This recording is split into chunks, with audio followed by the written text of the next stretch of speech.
I was hired in end of 2015. Not hired, I was commissioned by the Mellon Foundation in the US, where the South African leg of it was at the time headed by former Council on Higher Education Chief Executive Officer and then former Vice Chancellor of Rhodes University, Salim Badat, who had written a PhD on black student politics during apartheid. I had finished a student politics PhD that looked at the 100-year history of student politics in South Africa, and so he came to me. In fact, it was that time a Skype call, when one still used Skype, a Skype call from New York where he said, like, Thierry, do you have your finger on what's happening here? You know? I said, like, yeah, I mean, I was at the time at the University of the Free State, and I was very much observing on the sides, going out, always looking what's happening, talking to the SRCs and so on, about how the University of the Free State students got involved first in Rhodes Must Fall and eventually in Fees Must Fall, and with a group of other people who were very much interested at the time in student politics and the student movement. We got together and we developed a proposal that then Mellon funded. And part of that proposal was that we were going to do a photo voice, we were going to have a photo voice component. That, though, took additional funding from the National Research Foundation to be able to take off eventually, because we realized that we don't even really know what photo voice is. That's actually where Thelma Oppold comes in, because she had just concluded a photo voice study in the Northern Cape. And so she was training a couple of researchers, including myself, at the HSRC on how to do photo voice. And then we adopted it, that is Chiamo, Angelina Wilson, and I, together with two masters interns, Tsireletso Letsualo and Sepati Mochema. One is now at Wits and the other one at UNISA, I think, doing PhDs, both of them. Yes, and developed this methodology of actually going to university campuses to speak to the student activists directly in groups and to have series of workshops, photo voice workshops with them. And a very conscious decision from the outset was that we were not going to go to UCT, we're not going to go to Wits, we're not going to go to Pretoria, because they had made the news. UJ had made the news.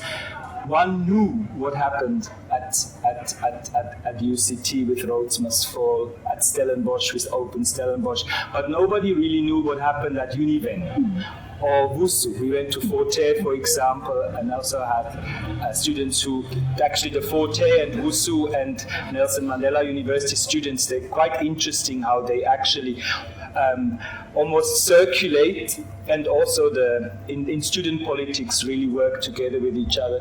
We went to Durban University of Technology, like places that we knew. They were selected because they are campuses where protests typically become violent,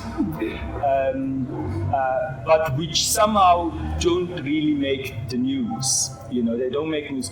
And we wanted to tell, almost in response to the books that had been published in 2018 by Jonathan Jansen and by Adam Habib, we wanted the subaltern to speak back to those books, because those books made sure that the vice-chancellors come out very clean, right? And they had done everything. And in Jansen's book, for example, there's this very interesting dichotomy where there are two types of students that he was looking after in the Free State. There were his children and there were the criminals. you know. And so when you do a discourse analysis of As by Fire, the book by Jonathan Jansen, that is one thing that strikes you immediately. And I thought that is not an accurate representation of students are neither children nor criminals. Okay. So how can we actually let the students talk back? Talk back to that, and also talk back in a way that cannot be ignored.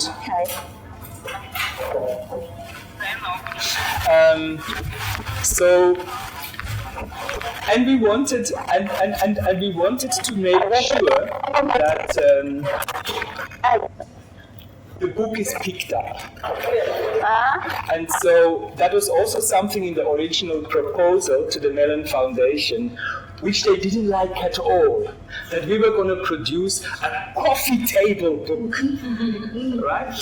And I've been told, like, you cannot produce a coffee table book that's almost like, you know, it's contradictory almost, because a coffee table book format is usually elephants and landscapes and everything beautiful, and you want to be like, you know, when you are bored waiting in some waiting room, you want to pick it up and just page through, and you want to have this small text and these nice pictures, and it tells you about UCT produced a very beautiful coffee table book about 2 years ago as well, where like you have like the pictures and the plans of the original university, the architecture of it, and it says like, okay, Solomon this and Solomon that, and it's nice, and then he killed himself.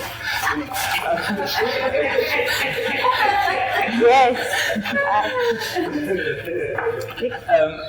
Welcome. Welcome again.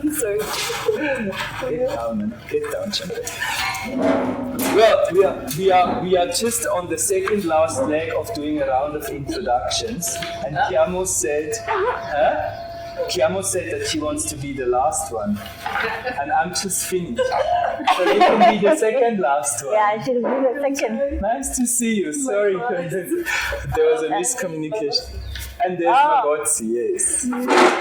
So it means I'm not gonna be the last one. Oh, hi everyone. It messes you up. Okay. How about our bags?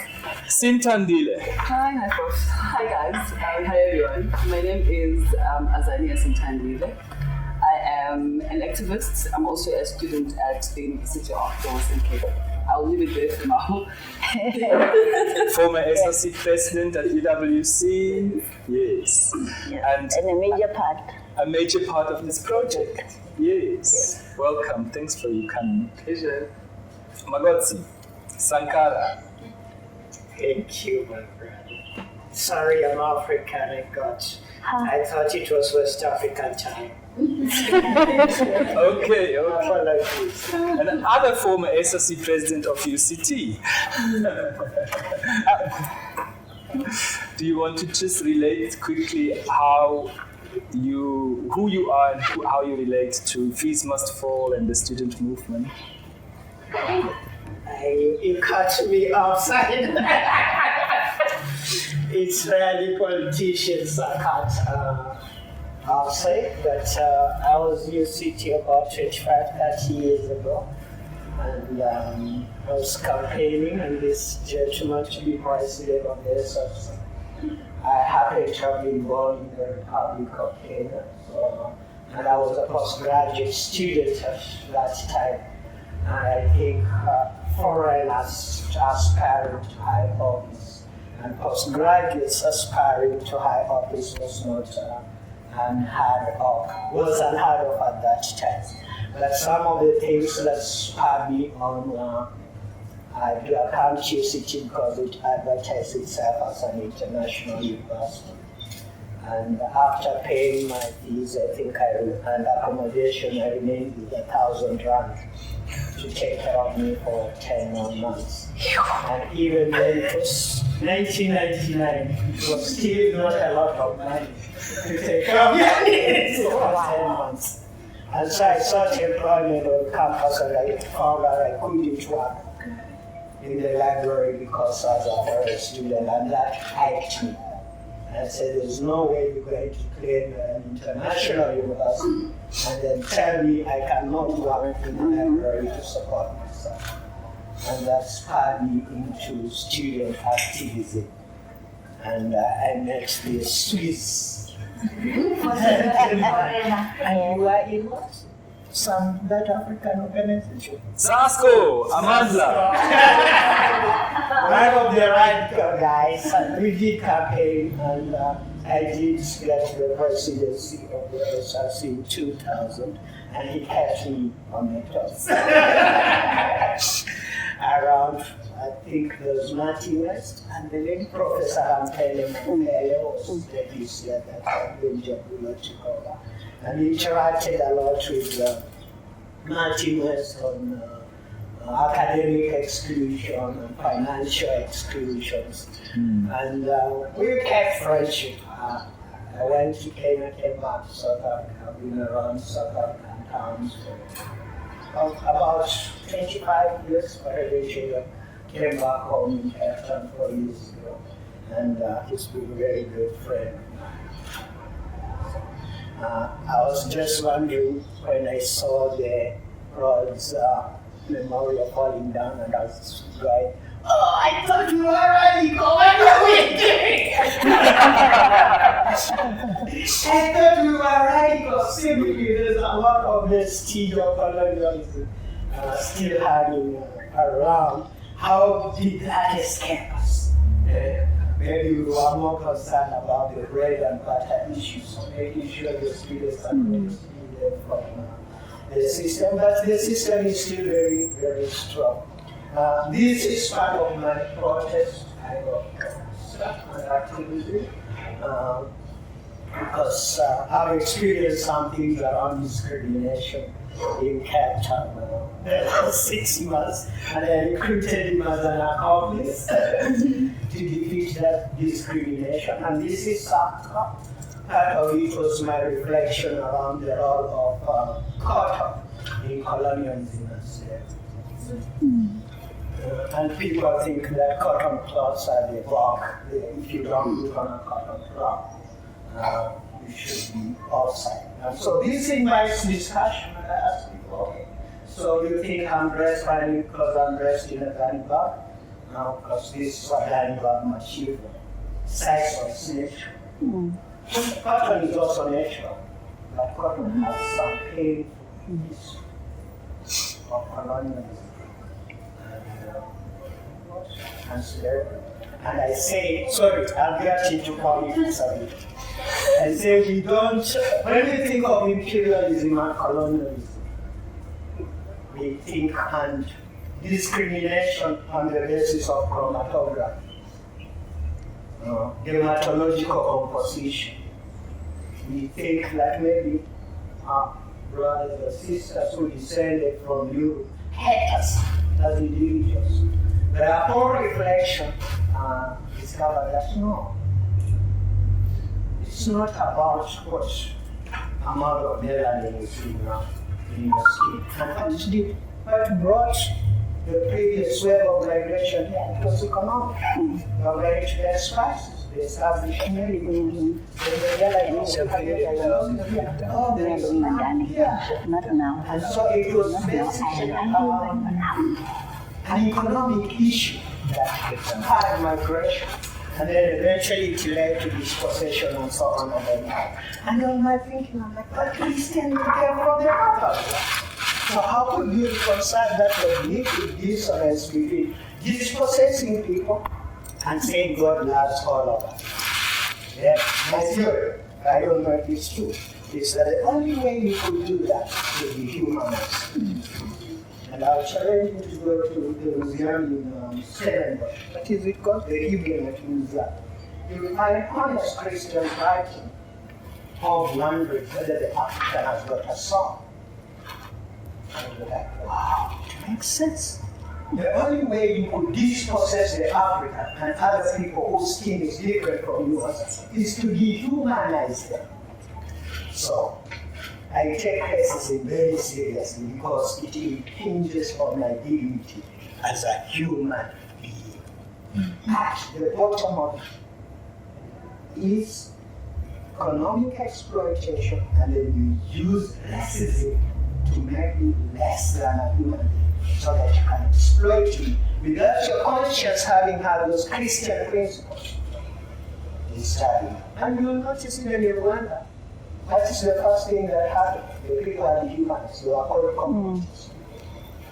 I am not quite sure the exact interpretation of Makwere, but somebody tells me it is dehumanizing the other, that is less than human, and hence I can make violence to that person because I've already depersonalized and dehumanized you. So those are some of the influences that are still in our society, and I say apartheid may be up. The stated rules that is still in people's hearts. You cannot change people's hearts by changing the law. It's up to our brothers and sisters to realize that we occupy the same space.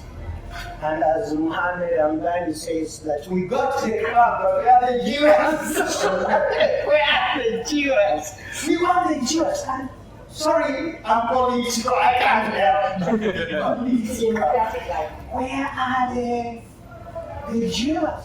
Yes, we got a democratic dispensation, and we were like, yeah, we got democracy. We can vote. And it's still wrong. And you do realize that we occupy the same space, that we need to think critically in our own personal spaces how we can interpret. And I'll tell you two personal experiences. I'm an engineer, and I ask myself, majority of the engineering graduates are African. But go check anyone's housing farm. They are real engineering work happens. You can hardly find African. Why? Then I understand that one time I thought I should do a PhD, but after the matter of your 2 years, I gave up. I said, oh, this is not a problem that needs some very PhD sociological understand. Yes, I give up. So I decided. I said, I was looking for a house. I have a house in the south and south. But due to certain circumstances, I needed to look for a house. For 6 months, I had a lot of money. I'm a highly paid professional. I could not. It gave me the black. Why? And then I snort my dermatological composition. And that's what I did. I told him, I'm in the system. You're gonna become a partner and you're going to apply for a house. It's not the first time that I've been doing that, by the way, but it worked again. And guess what? The second application I got a house. There's that care. 6 months, I have not gotten a house. Incorporating terror. Second attempt, with an agent whom I had actually checked out, and he didn't come back to me. And at that time, I had become aware that micromatology matters. And I remember telling you that I hope micromatology won't be a partner in you deciding who comes to us. Later, after we signed the paper, she asked me, what's the relationship between me and Terry? And I went off the tangent. I told her, I'm married. Two, whether I'm bisexual, homosexual, is none of your business. Do I meet the criteria for being able to stay in that house? Yes. Then do not invade my personal space. Issues of my sexuality, my personal space. It has nothing to do with whether I have the ability to pay for the household. But I've been discriminated along various categories. But if you want us to pick a fight in court, ask Adam. And we'll pick a fight in court. So why am I writing all these things? Because you're a poet. Fees must fall. There's so many things that happen in our lives. I'm an intellectual. About I'm currently in a strange phase of life where I'm saying, I want to own nothing. Because I found out the things we fight on eventually on us. Eventually on us. I want one. Even the cross that I have, I don't have to say it's mine. No. Anybody can touch it. Whether after free, I don't know. But I'm in that space where you are my brother, you are my sister, you are human being. And that's very important. And lastly, poverty. Why are we doing all these things? Why do we do all these things? It's all around our dignity as human beings. And one of the things I ask is, why should we be concerned about poverty? Why should we be concerned about poverty? What's the problem with poverty? Yeah, what's the problem with poverty? I mean, Jesus said the poor will always be among you. So if God himself can say the poor will always be among you, why should we bother? You are not venturing.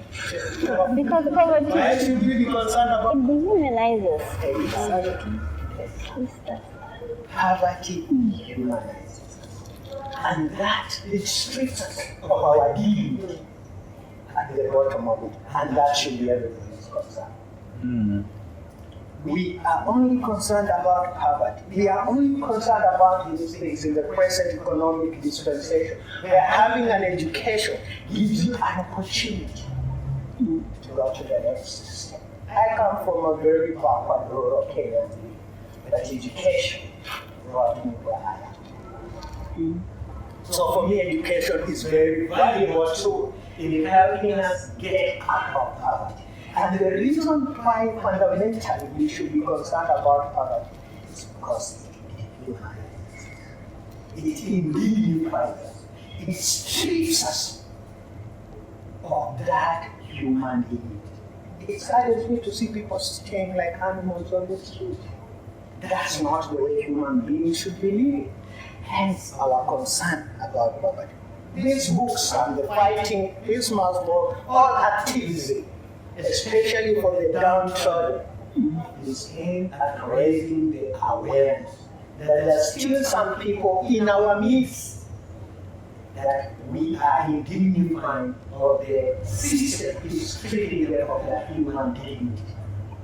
And that's why we're concerned, and that's why I support my brother in this niche area of student politics. Because that's where we start solving some of the issues in terms of attitude, recognition as a human being, giving you opportunity to fulfill your full potential. Because there's so much potential in humanity. That's sorry, as a politician and maybe as, what do they call them, the preachers? Preachers. The preachers. What are they called? Fundisi. I will fail the Fundisi. I could stop the whole sorry. Thanks. But I'm glad that the book is out. We also can glean some wisdom is there, and we all work together to restoring dignity. It's all around restoring dignity and accepting each other's humanity, irrespective of the amount of melanin in our blood. My best friend. Thank you. Thank you. Oh, and I'm the last one. I'm Kiamo More. My full name is Kiamo Khates. I am a lecturer at the University of Venda in the Department of Youth in Development, and I have been there for the past 19 years. As a lecturer, what I observed was that students would protest, and which each protest there would be some damage to property, there would be police and the campus, but I didn't actually see the other side, as in the other side of being a student, until I started with my PhD, which looked at the culture of violence as a mechanism to solve problems with authority at our universities. And in 2016, I did my PhD in Spain. And in 2016, I wrote Terry a love letter asking him to be my co-supervisor. And that is a year after the Fees Must Fall. And then I started collecting data. That's when I realized that there were other issues that I was not necessarily aware of as a lecturer, that students are deeply hurt. And also I was quite, can I say, fascinated, but fascinated is the wrong word, by the fact that there was just a sort of lack of, can I say, understanding, insight on the part of those in management of the kind of damage that is done to the actual students. I collected my data in 2016, and she was also part of the people I spoke with. And it was so sad to the point that I have never even listened to my transcript again. I don't have the courage, because each time when I would read, analyze the data, I would cry and I would wonder, but this is the very system that our parents fought for, and it's not doing any justice to its children. These are its children, and it's just mistreating them. The people who I was interviewing were in their 20s, 22, 23, 21. These are children, they should be enjoying university. And they have so many issues, and the university is not seeing this. They have mental health issues. Nobody's talking about that. We are only, concentrated on, those are being damaged, there's damage, and we quantify that. But we don't actually look at the human. And in 2017, then Terry wrote the proposal, and I was skeptical about it. This thing, again, I'm going to be, I'm also a human being. I'm going to be hurt again, I'm not. And then he said, photo voice. And said, okay, I don't know photo voice, but let me just, let it be a leap of faith. Because also I have other unexplored issues as a human being. Okay, then he said, okay, Terry is fine. And anyway, you don't want to disappoint your supervisor, isn't it? I can't. I can't do that. Okay, let's see. Let's see. Yes, of course. You can't say, no, I'm not. Like, what kind of a person would that be? So, okay, the project.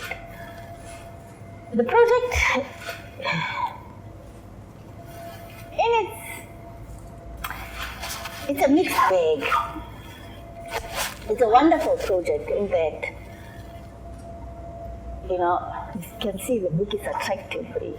You have to look at it. You see it says, please open me. But the whole thing was not easy to actually come up with the book.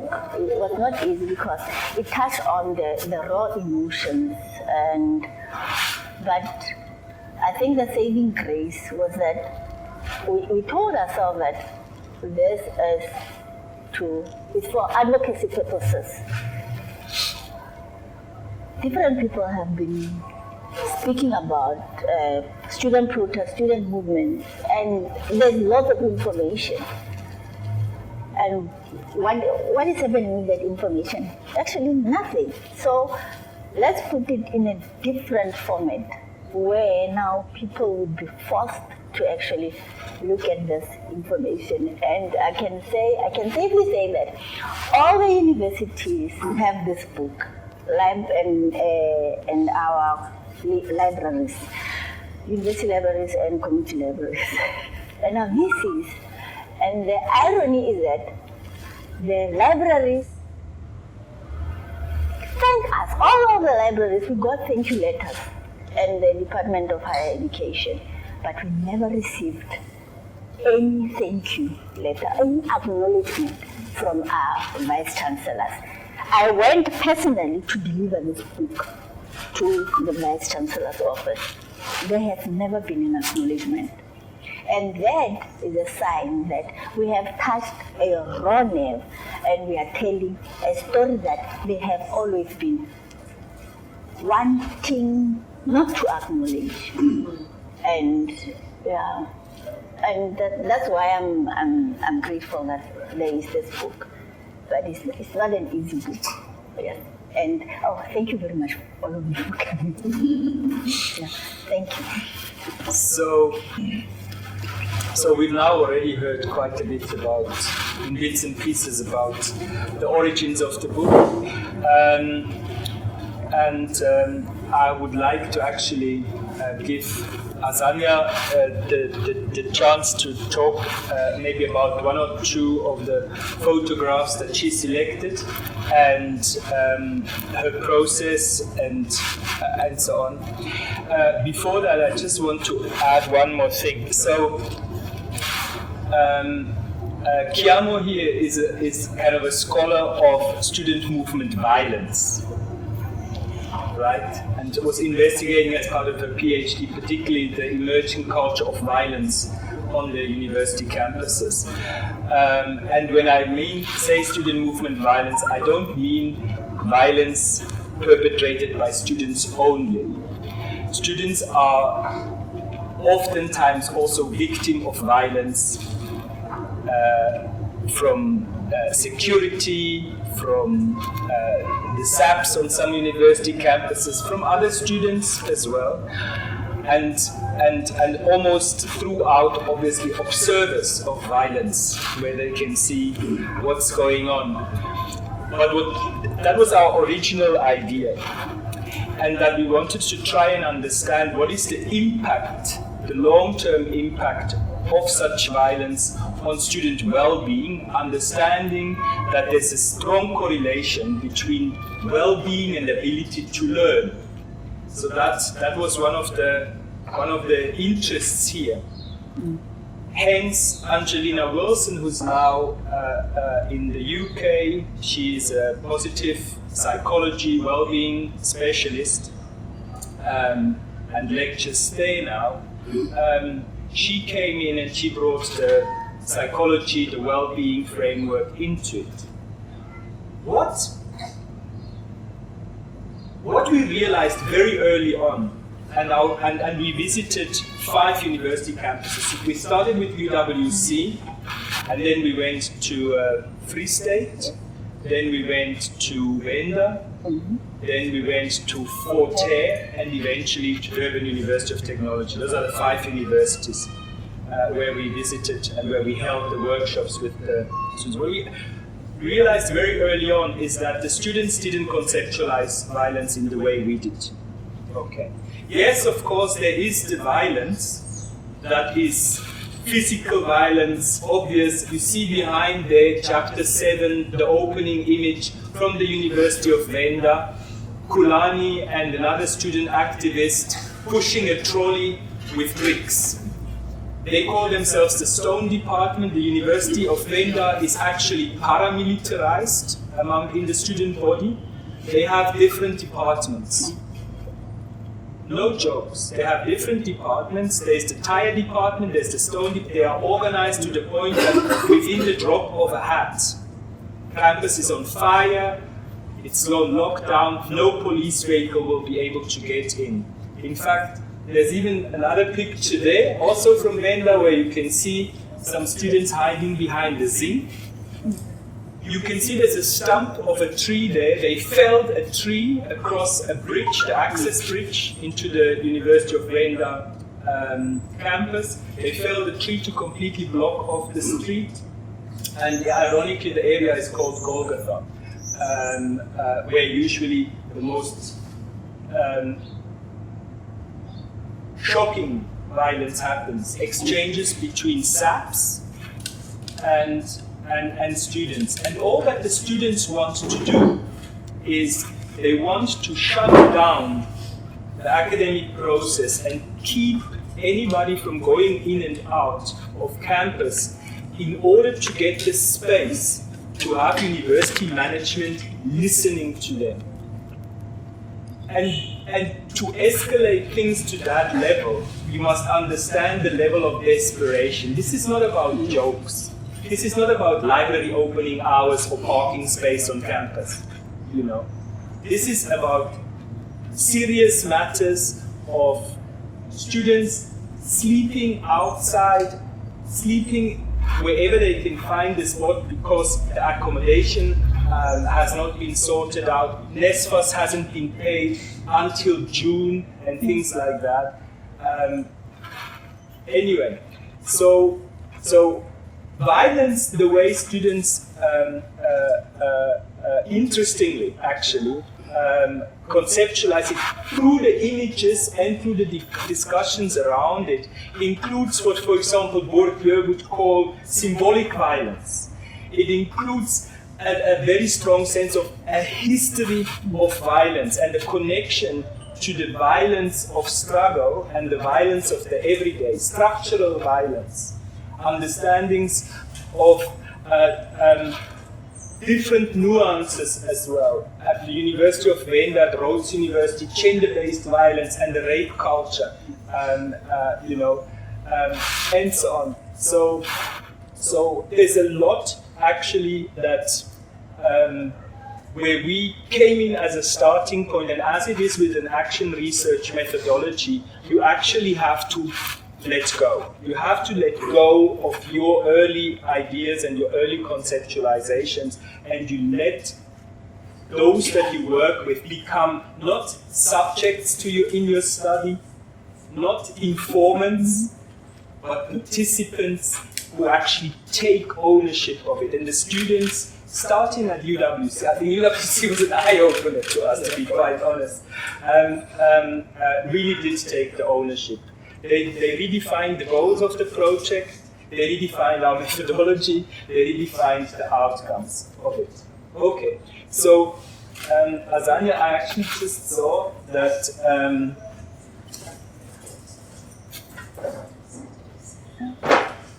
this is one of the pictures that you submitted, and I think, I don't know whether you want to talk about this one, but it's certainly one that talks a lot to UWC. Then it means a lot. Wow. All right. What's for, as I said earlier, that my name is Azania. I am a student activist. In actual fact, I'm not just a student activist, I am an activist. And to just give a brief of a background as to what really informs this verticalness, and where one comes from, So I am born and raised in the Eastern Cape. Went to a rural primary school. At a later stage of my life, I would, of course, go and study in Johannesburg, where my older sister domiciled at the time. And upon moving and relocating to Johannesburg, something just happened in my mind. At the time, I was just 15, 16, going into high school. And there was this huge dichotomy between the township, the rural, as well as the city. And what became intriguing as well as fascinating, because you must just remember that this is a teenager who's just coming to being exposed to this life and this other part of South Africa. And what then happens to mine is, wow, South Africa is really an animal society, right? Because from where I am from, people still walk long kilometers to school. There are no schools, in fact.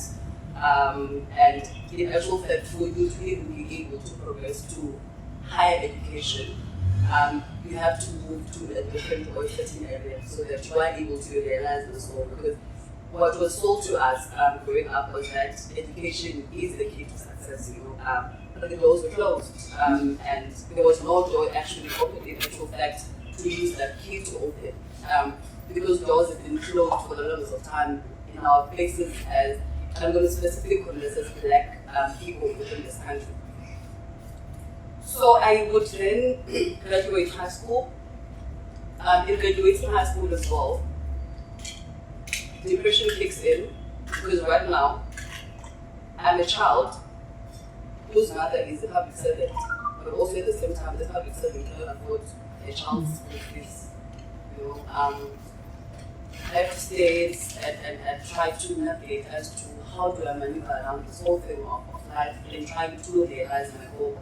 Because in hindsight, there really wasn't anything better that I knew, because I come from a semi-educated family because of the Christian background in which they come from, because my mother was taken to school by the Roman Catholic Church. So there's that culture of education at home, and there's no other skill that we're taught or anything beyond that. It's just that you must be educated. You don't care what happens, but go to school, you must go to university and all of those. So that thing was embedded from a very young age. Of course, upon sitting then and not doing the trick, getting exploited here and there, becoming a waitress and so on, but the dream was still there that I needed to go to school. And the only thing that stood between myself and going to university was, of course, money. I would then come to the University of the Western Cape in 2013. This is when I did my first year there. Fortunate or unfortunate enough, I find myself right now being a charity case of the system, having to apply for NSFAS, and I had to prove myself over and over again that I was poor, and I was disabled of the government to actually fund me. And of course, understanding therefore even the history of the university that I'm in, because you must understand that within the South African education system, even to this day, you find that with the labeling of historically white, historically black, those things are still maintained as they were. University is still a white university. For Forte, Fusu, they're still black universities. There's that. So even coming to that space of home, there are a lot of things that happen. There's still accommodation crisis. These are things that have been happening since 1994. And I come here just a teenage girl, and I still find these issues. And these are issues that people have been fighting for since the dawn of democracy and prior that. We then come to this University of the Western Cape. When we get to the university,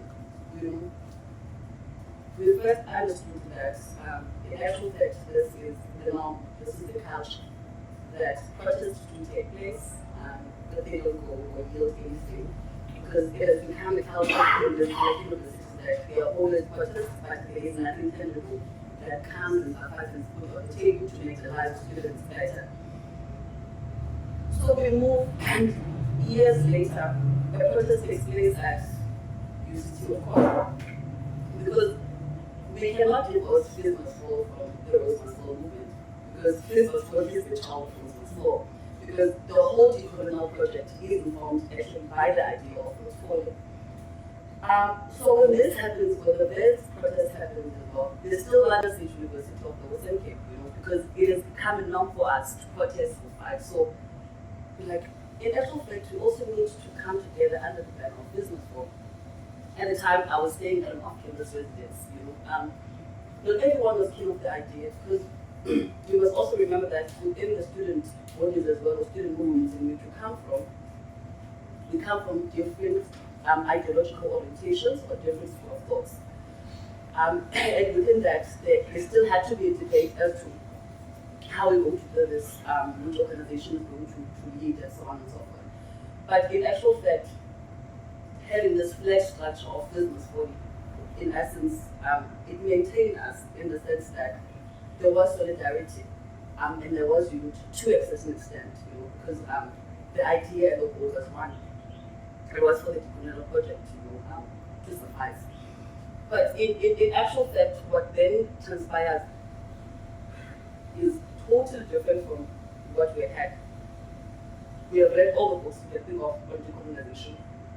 We have read Fanon, Keklama State in seminars when we go there, and speak on violence, and they did not even understand, just to marry what Prof is saying, they did not even understand our conceptualization of what was violence.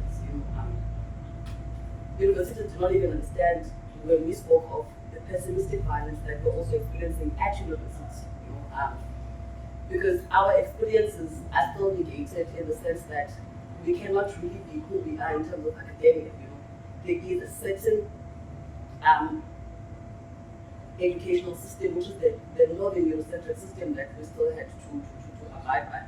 So the Fees Must Fall movement is that, but most people would assume that it was just a matter of students wanting fees to fall. But it was a huge project, and of course, it comes exactly to what you see here.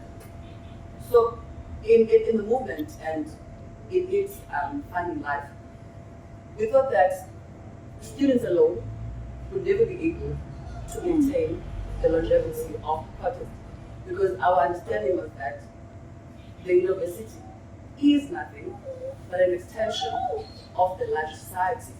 So if then we do not include the very same people, which is our parents at the university, who have been exploited, who also have a mission of taking their children to university because of the outsourcing. So when then we then include the banner of outsourcing and Fees Must Fall all together, because the idea is to maintain the momentum up until the powers that be to listen to us. But in hindsight, I think we all know how this turns out, because it is precisely at this point in time where at the University of the Western Cape, 144 workers are stopped from coming to work. They get fired, just like that. So you must then remember at the trauma that we must have us who are left behind, in the sense that we are responsible for this number of beings losing their jobs. We are also responsible for children who are not going to be able to have those little privileges that they had from their parents, even if it is living from hand to mouth. But that thing now is no longer existent, because here we were thinking that this is going to yield some positive results, and the goal, we are seeing it and we see it going. And this is not even done in a balloon. There are engagements that are taking place with stakeholders of the university. The council as well, is involved in all of this. But then what then transpires is that we are now left with nothing but trauma. Because number one, we can no longer maintain that momentum that we had. Because right now, what then happens is that the university intercepts, and by intercepting, it demoralizes therefore the whole movement, getting people arrested. Tomorrow morning, instead of having to shut down, we must go bail a particular day, if that is not happening. There's also the culture as well that was so privileged at the time, within the university space. Because we also saw that with universities, when it came to issues of gender on its own, it was still very much patriarchal, it was still very much sexist and very much violent at that, That is included as well, but of course some of the things are achieved in terms of paperwork. But in particular, then coming back to this particular photo. This photo actually is a photo that we had an exhibition on campus. It was around Marikana. What we would normally do each and every time in August, when we are celebrating Marikana, we would include our workers. But at this point in time, when we included the workers, or at this particular point in time, it was exactly in the midst of the protest at UWC. So here, right, I tilting it. Oh, yeah. I don't know how long I'll be able to hold it. I assist you. How? Okay. Oh, you're wonderful.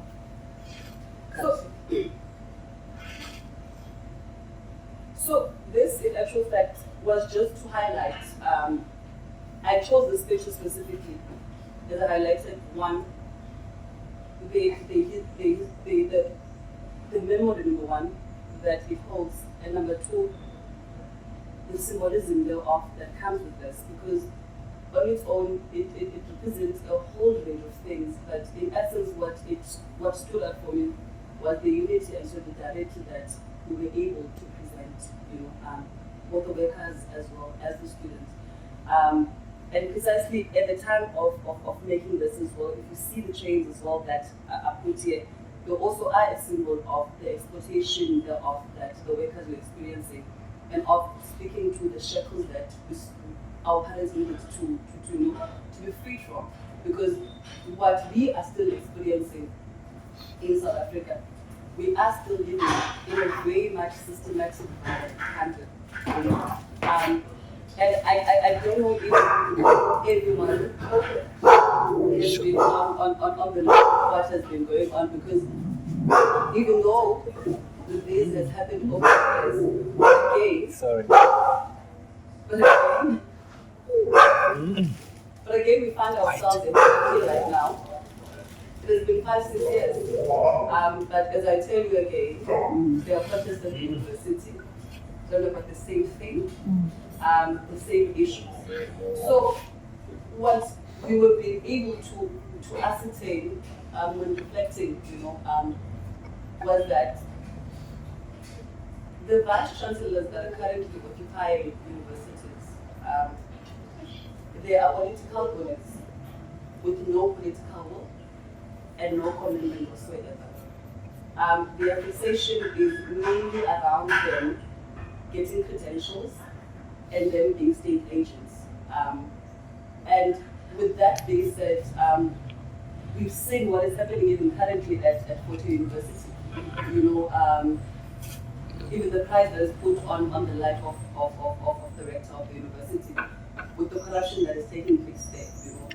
So the issue of fees, the issue of the decolonial project as well, is a project that is feasible. It's a project that we know that if there is therefore political will, not only from the side of the universities, but also from the country at large, it will mean therefore that there would be change not only at university level, but also in the entirety of South Africa. Because what happens is the fact that when we are divorcing ourselves as students within universities, we are then divorcing ourselves from the larger, wild issues that are happening outside. So I'm going to just stop it from there now, and then, yeah. Good. Thank you. Maybe just to talk quickly about the method, so that one understands and then ties into the way the book is organized. So basically, when we would come to campuses, we already had quite a good connection with the student leaders, the student activists on campus, and they kind of didn't know what is going to happen, but had a good understanding of the themes that we were interested in and what we wanted to talk about. And then we would have, for a week, a series of workshops, usually starting out on a Monday with a getting to know each other, with Antonio talking about photography and so on, and ethics, and us trying to shape the project so that it fits how we wanted to do it. Usually from Monday afternoon to Tuesday morning, Photo Voice usually operates that one would hand out disposable cameras or something like that, and then people take pictures of the issues that concern them, challenges that they experience in their community or so on. In our case, because we were more interested in 2015-16 and we did our research in 2019-20, what the students would do is they would harvest their archives, their Facebooks, their their phones and so on, and find pictures that they wanted to speak about that somehow represents their experience. So in the course of usually actually Monday night and Tuesday morning, our WhatsApp group would start to fill up just with pictures. We would make sure that we have them ready, so when we come together, maybe at 10 o'clock on Tuesday or so, with the students, we would begin with a debrief. So now you went through all your archive, and you submitted some pictures. Before we talk about the pictures themselves, how did that make you feel? To go back and to have to rummage through your own history as an activist, some of maybe trauma, that may be as well part of it, and so on.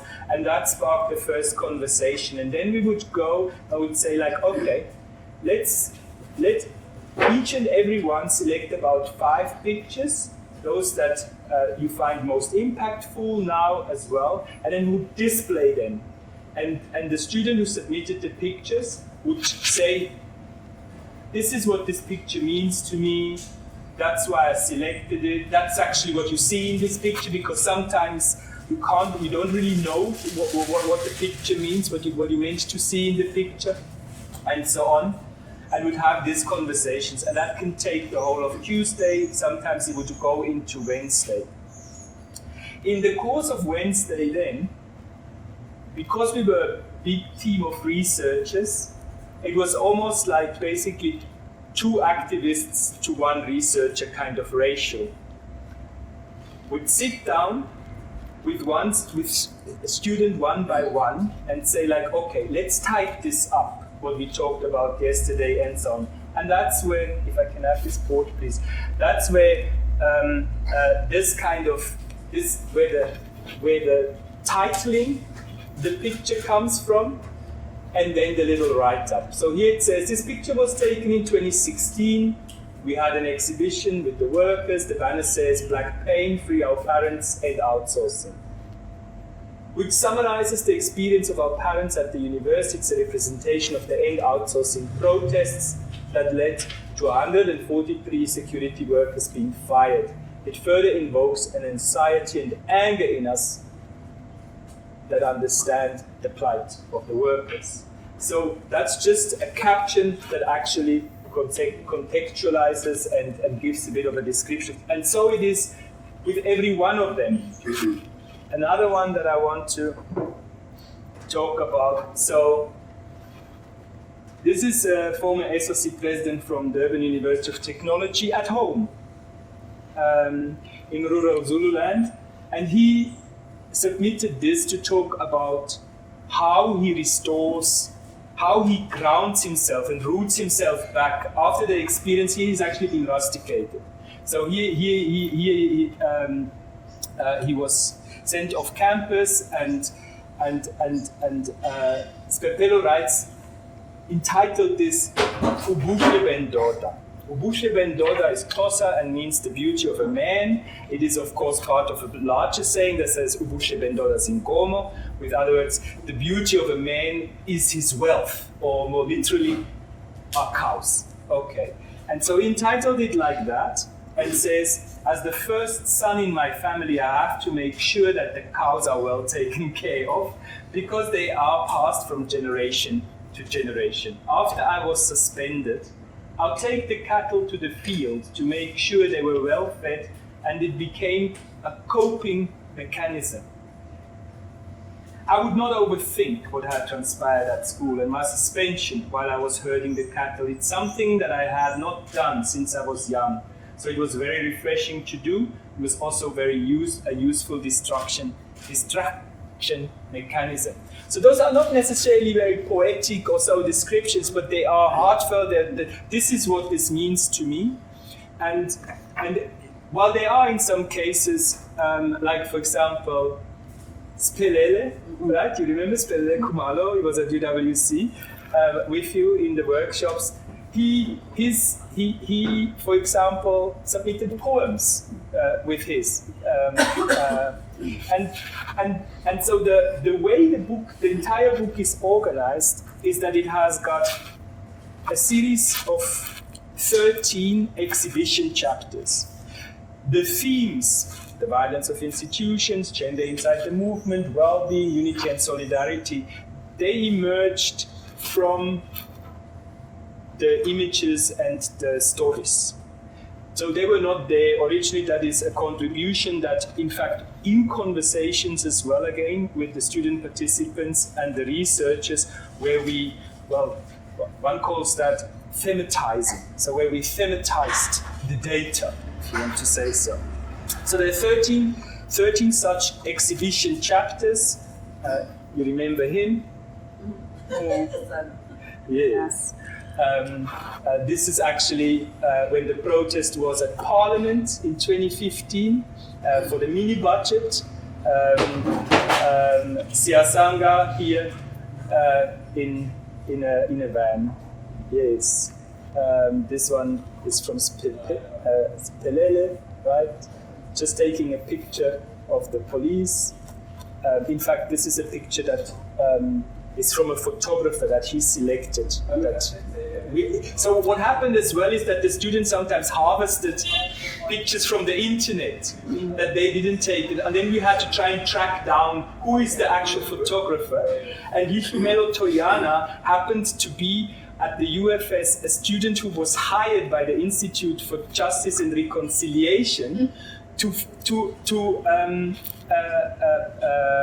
document photographically what was happening on campus in 2015-16. So she's got a fantastic portfolio of images, and some of them are online. So we had to actually ask Shumi, may we use this in the book? And of course, she was very accommodative. This one is also a very famous picture by Ashraf Hendricks, also a famous photographer, depicting at UWC. I don't know whether. Okay, here's Azania there behind the tree.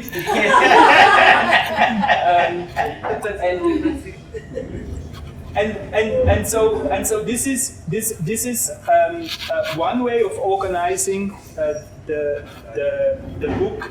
And then there are, I think it's 5. There are 5 chapters plus a foreword by Salim Badat and an afterword by Charlene Swartz. Who talk about the intentions, who talk about the objectives, the research questions, the goals, the methodology, and some of the things that we would come across. And they are interspersed. So, for example, and because the idea was always give voice, as researchers step back, give voice. Okay, so there's really almost no analysis of the photo voice contributions, except that every chapter, every theme has got a little opening thematic descriptor, which comes from the researchers to say, what do we mean by how is well-being conceptualized in literature and so on, and so how is this a well-being resource in the way that it is used in positive psychology, and so on. And then, of course, there's also a final chapter on contributions and conclusions, which talk about the different conceptions of violence, the conceptions of well-being, and also what's the next step. So, Kiani? I think what I would like to add on is also that during the process, what I really appreciate and continue and appreciate about the project is that it will often academics they take information from people, and with academics we often take information from people and never actually involve them. But with this project, and bearing in mind that it's something that they really contribute, what we made sure that the student activists understood was that this is a project and these are your words. However, we need to be very careful that you don't incriminate yourself. Yes, You that's don't, another. you don't actually, as much as we want this to be genius, we don't actually want it to be in trouble. So we have to ensure that whatever they say, they do not incriminate themselves. And most importantly, where we even realize that this will land us in trouble, we told them. And also we provide them with the space that should it happen that when they are at home, whenever that they realize that, oh, that's not a sleeper, then they are allowed to come back and speak with us and communicate. And that is something very important. And it helps build trust. Because with from the different institutions that we went to, there would be some people that had never had contact with any of us except seeing us on Facebook or whatever. And by being genuine, by being able to listen, then we are able to get the real stories. And most importantly, the majority of the student activists had never had that opportunity to reflect, to reflect and also to be given an opportunity to debrief about their experience. So this became Even the staff as well. I mean, that was something that we also picked up. And yes. Yeah. that student affairs and academic staff members. So sorry to just jump in quickly. Because on the last day of this week that we would spend on campus, by then we would have printed the pictures. We had the students would bring a nice A3 colorful boards. They would post them on it, stick them on it, and also print out of their captions, looking very similar to this actually. And then we would have it on the walls, and it would be like an exhibition just from that campus. And for that exhibition, we would invite the university leadership, deans, HODs, academics, student affairs, and so on. And out of 100 invitations, 5 would show up. And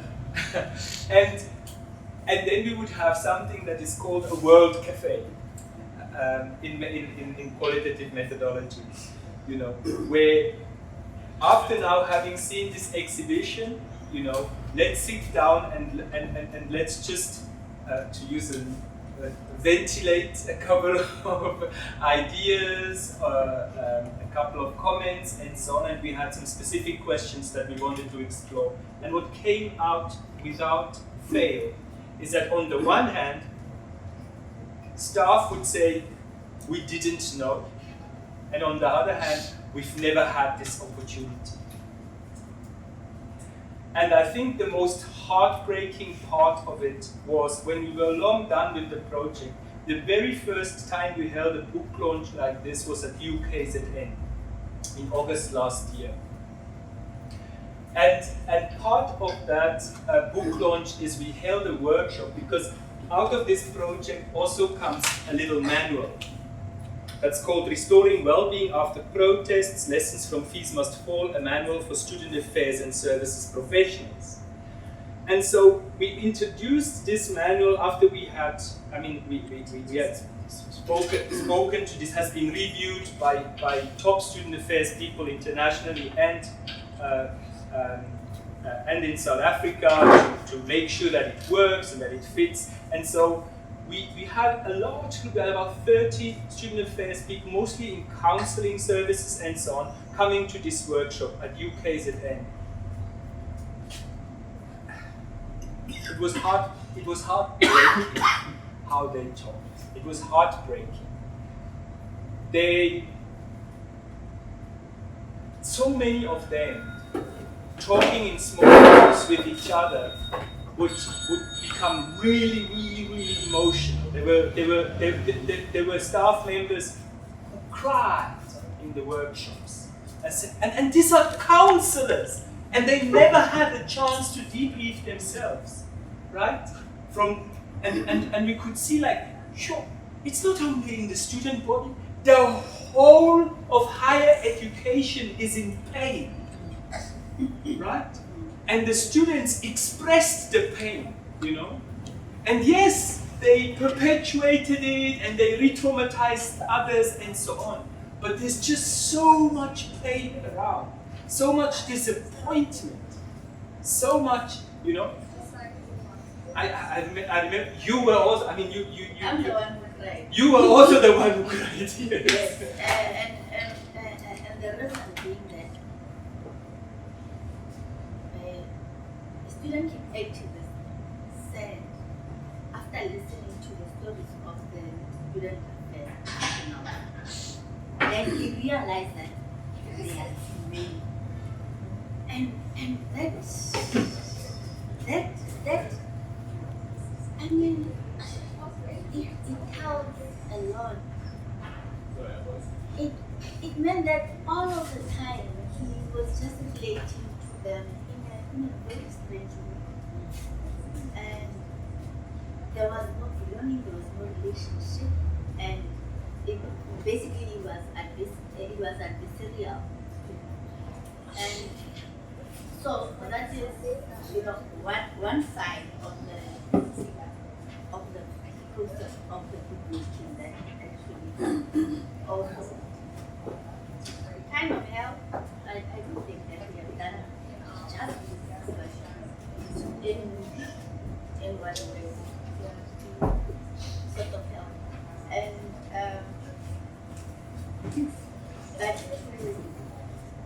And also in all our engagements, I think it is just two engagements that we have had where we never brought a student activist with. Because this is not necessarily our process. It is their attention, their voice that needs to be seen, to be heard, and it is their faith that needs to be seen. And we are hopefully the vessels who try to push the message. And as I said initially, none of the vice chancellors are going to receive public. But it doesn't matter. It means that they are not responding to us. Then there's something that is going on in their mind. And we are hopeful that ultimately they will see the light. So Stefan says that the coffee is going to open now, and so that we have about 10 minutes left. So maybe in these 10 minutes, if there are any questions, anybody wants to just explore something or share something further. Yes? Can I read my point? Yes.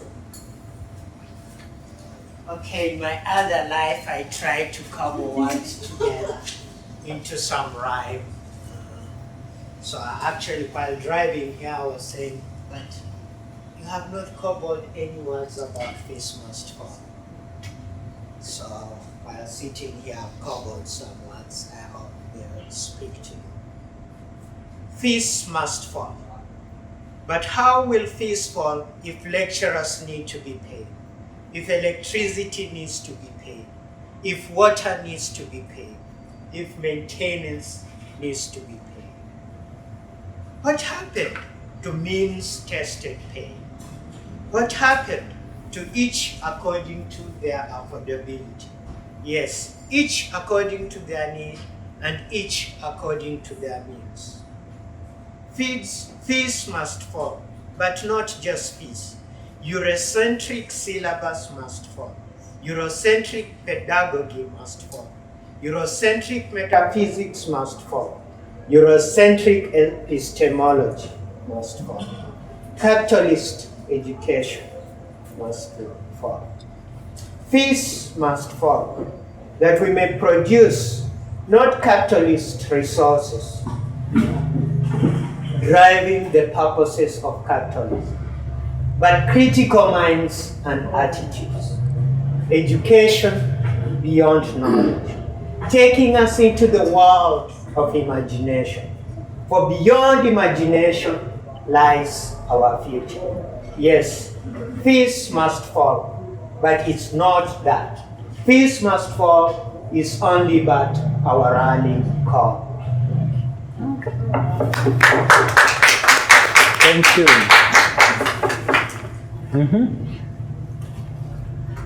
Good. Question. I hear what you're saying about the vice chancellors not responding, but just thinking in terms of the funding and the participatory model and what your output has been in the coffee table book. It's really striking that it's not been captured. It hasn't come under it hasn't become a resource that universities are going to say, look at how hip we are. We're running the show. You know, like this, the capturing of every student movement is like the biggest evil, right? Isn't that like 101 on student activism? That like you've got to have an authentic voice. So, in terms of your feedback to your participants, I mean, obviously it makes sense to be on campus, but have you had launches where it was awkward, like there was almost a capturing of the book, or has that not been a thing?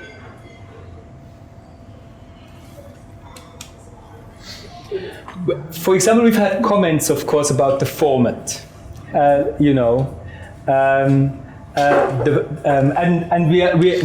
We actually anticipate and address those comments up front in the second chapter about the contradictory nature of, like, you're talking about poverty and fees must fall, and then there's this book that costs actually in reality, Insaf, how much does it cost to print one? It's a lot. 600 Rand. And the HSRC is subsidizing it so that the first print run was sold for 250 in the books and in the bookshops, and the second print run now is going for 450. Yes. But so it's hugely subsidized thanks to the NRF and all the taxpayers, thanks to the American capitalist system and Mellon Foundation, But so why would you do this? And I've explained. So that was one of the responses. Certainly, we've also been told by Professor Rilebohile Moletsane from UKZN, who is a specialist in poetic inquiry and visual essays. That we should stop calling this a coffee table book. That this isn't a visual essay, this is a methodology. Talk about it properly. She was the first reviewer of the book. Her review has been published already, and also made a poem about the book. Actually, obviously from her way of working. But from the students themselves who have been participating in the project, the response to the e-book first, and then in November when it came out, the printed book has been overwhelmingly positive. I mean, they are immensely proud of having been part of this project and immensely proud of seeing their names everywhere, and say, like, look, this was maybe the second time I was involved in a research project and so on, and I'm always told, for confidentiality and so on purposes should be anonymous, and I don't want to be anonymous. Why must I be anonymous? And here to actually have look, there's this ownership, right? And so we gave every student participant at least 3 copies, and usually would say one is to put away for your grandchildren, one is for you to work with and show around, and one is to gift. And in some cases where we could, we gave a 4th copy to say, and this, especially for those Spelele, who is in Matuba and so on, this is for the public library, we distributed for free to about 50 libraries across the continent, 26 into every public university, a couple of international universities, a couple of in universities across the continent, and about 5 or so to higher education research centers across the world. And yeah, so the response has always been like, wow. I think the most overwhelming response from the media we received in New York, of course, you know. So last month I was invited to Boston and New York, and at New York University we held a book launch, and we also did the exhibition, the full exhibition of the aftermath photos and so on. And SABC, ENCA, SAFM, they were all there. Sherwin Bryce with his camera crew. We did it on Monday. On Tuesday, apparently, I was told it had been running in every news segment across the SABC channels and the SABC News, you know, the segment that he did. You know, again, precisely the kind of things that we tried to address with this book, that there is such a bias in the South African media. Is it just resourcing, that they don't have the money to go out to Ngoye and Turflop and Mavikeng? No. Or is it that they're just not interested in going to Thoyando and to Alice to cover things? Is it just a convenience? Like when I listen to the news, most of the time these days on SABC News, it's court news. Why? It's the most convenient thing. You walk down the road to High Court and you have a story and you've made your money for the day. Like, is this really what journalism has come to? Is this what a public broadcaster is supposed to be doing? I mean, we can accept that for, you know, but I mean, so anyway, the public response, the response in the media and so on has been super biased in that way. The second most publicity, the book, and the book wasn't out yet, but just the exhibition was at UCT. Yes. UCT has also that pulling power. Not WITS, not UKZN, not University of Pretoria, where we also held the exhibition, not Nelson Mandela University in the East Cape. There was not even a slither of an article in anything. But when we were at UCT, it was in the Sunday Times, in the Cape Times.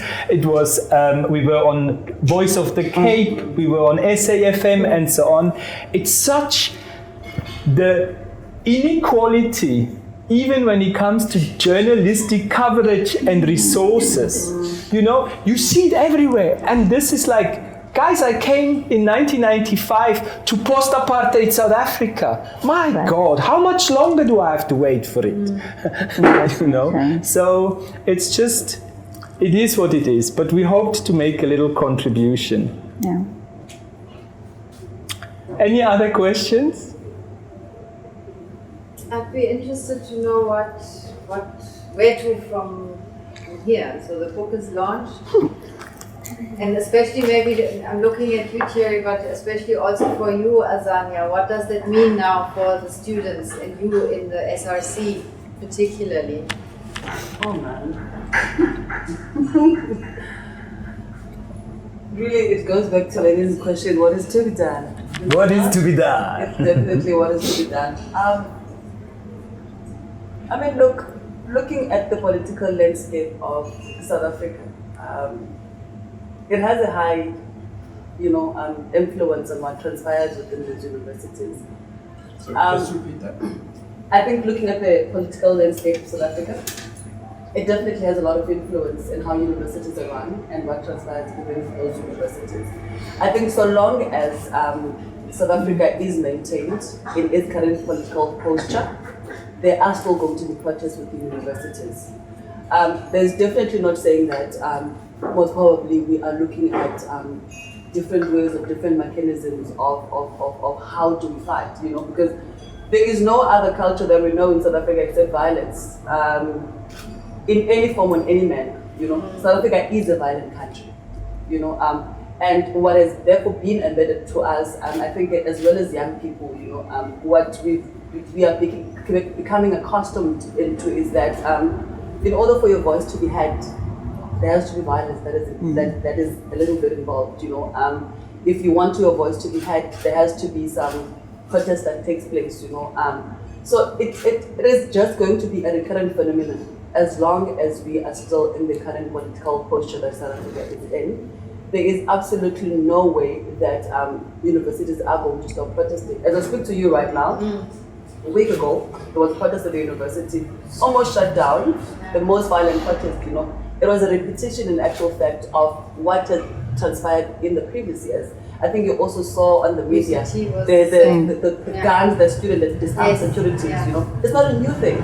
It's something that is very much repetitive because of every cry that students have, it all falls on deaf ears. And the only reason that this book has not been received with the reception that it's supposed to receive from universities, it is because they know that they must account for whatever that has transpired to each and every single life that has set foot within those universities, but especially the student activists and the aftermath thereof, because they were just left to linger, were left to fend for our own, whilst at the same time universities at a larger scale, they were built out by your Department of Higher Education and Training, If therefore such mechanism and modalities are put into place, it therefore means that there is something that can be done in redressing the issues that we are facing within the spaces that you occupy. But again, it goes back to the question of political will, and we cannot also negate the fact that South Africa is the most corrupt country. There is a lot of money in this country. There's a lot of money in South Africa. We know that for certain. But we also have become so accustomed and so comfortable in the sense that there's this fear of the unknown. If you speak of shutting down South Africa at its entirety, the first thing that comes, we're going to be sanctioned like Zimbabwe. As if you're not in Zimbabwe already. The cost of bread is expensive. Honestly, no, you are in Zimbabwe, but it's just that South Africa is a settler colony. The buildings are still maintained as their way, everything is, but you are in Zimbabwe in essence, You can't afford bread, you can't afford petrol, you have load shedding, all of those things, So they come back, therefore, to the larger political landscape again to say that for universities in South Africa to change, there needs to be change politically in South Africa because our education system on its own is political. So I think that is the whole idea of decolonization, because also at the same time, the little thereof and understanding of what the decolonial project is all about. Because each and every time when you tap into decoloniality, the most stupidest thing and these uneducated people of the ANC would do, it would be to take it back to say that, no, we went to exile, but where are we right now, What happened to those policies, if there were any that they put into place, what happened to free fair education, because these are part and parcels of paperworks that are still very much existent and very much, we have the archive, it is there, but again, it is the matter of how do we, as South Africans, unify ourselves under one banner, because I think as a student, we were mere torchbearers, because that is what we are good at, we are torchbearers in essence, but in the long run, because we are also people that are in transition, it therefore becomes very difficult for us to maintain Does John have a copy of the book? Don't think so. Is it okay if I gift him? Ja, of course. Viva hat, glaube ich, auch das auf ihrem Konto gemacht. Also das kann man dann mit dem klären. Just a lot of chaos. But in essence, political landscape on South Africa is current posture, it must just die so that a new idea and a new dawn, we definitely can be able to witness that, because the only dawn right now that we all know is the body lotion. Beyond that, it's nothing, it's seriously like that. Yeah. I think on this. Two things. Yeah. Within the university space, what we're trying to do is to make the voices of the student affairs professionals prominent, because those are the people who would help to advocate for the student needs. So we hold We will hold workshops. We held, I think, 3? Yes. Yeah. So we hold different workshops at different campuses just to ensure that there are policies and whatever happens, issues of students are dealt with and between them, and they also advocate for students. Thank you. I think that was good. Thank you very much all for coming. Thank you. And maybe as a vote of thanks as well, thank you, of course, to the HSRC Press, INSAF, ISEX. INSAF. Why I'm looking? You see, now you are on my mind. I haven't thought about you in such a long time. I only went with Shanice. Shanice, of course, thank you so much for coming and for helping to organize this. Thank you so much to Antonio as well. Well, you're part of the culprits here. And thank you very much to Stefan Blank, the owner of the Ops Bookshop, who almost by accident, it was a birthday party of our children where we started talking about this. Thanks so much. No, thank you very much. And of course, if you don't have a copy, the authors are here. So you can have it signed. That was fantastic. Thank you, everybody. Thanks, Steph. Thank you. Thanks for hosting us. Thank you. Thank you.